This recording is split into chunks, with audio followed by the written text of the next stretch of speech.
I'd like to say thank you to Paul Thompson of the St Andrews Society of Pittsburgh for asking me to say a few words as we approach Tartan Day.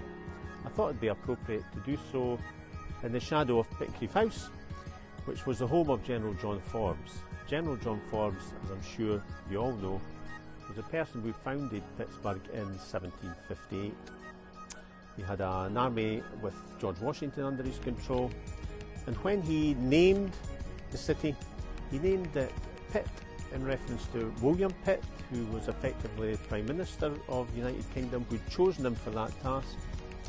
And he also called it Borough. His pronunciation would have been Pittsburgh, because he studied medicine in Edinburgh, not Edinburgh.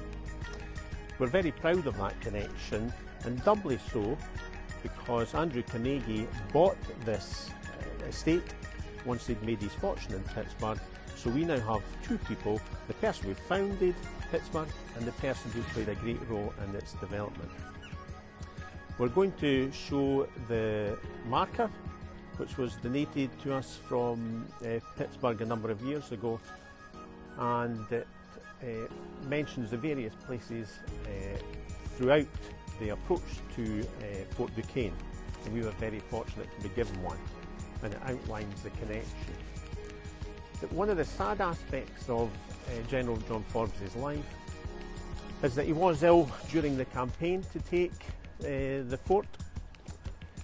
We think now he had stomach cancer, but it meant that he died only 3 or 4 months after his successful campaign. He's buried in Pennsylvania, so he didn't have time to reap the benefits of what was a magnificent achievement, dying so soon after that. We think it's appropriate on Tartan Day to mark the achievements of these two great figures in our history, and hopefully your history as well. And we're hoping that going forward, now that Pittsburgh is a sister city with Glasgow, that Dunfermline will play its part in that process, bringing more of the historical context and the cultural connections, and we hope to partner up with the St Andrews Society of Pittsburgh to do so.